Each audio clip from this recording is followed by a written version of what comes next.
for coming in my presentation. It's great to see you all. Let me introduce myself and my friends. I am Nida Kusuma Dewi and my friend is Kurnia Dwi Astuti, Rizkatia Faiza, Divari Frida. We are from class 9-4. In this opportunity, I would like to present how to cook rice.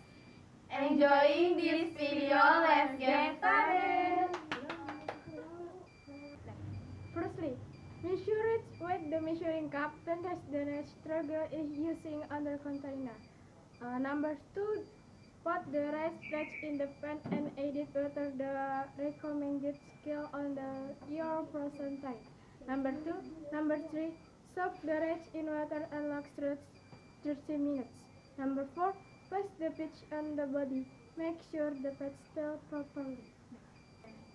And then close the lid firmly. Plug in and press the switch. The light indicating cook will be on. The cooking will start immediately. When the rice is cooked, the switch will move up to keep warm and the light indicating warm will be on. After the switch move up, leave the lid closed for at least 50 minutes to steam the rice fully. Scoop and mix the rice well. Unplug and finish.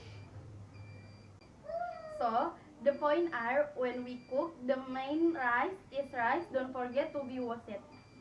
The water measuring match water and don't forget to press the dishing button. Thank you very much for your greeting attention, ladies and gentlemen. Wassalamualaikum warahmatullahi wabarakatuh.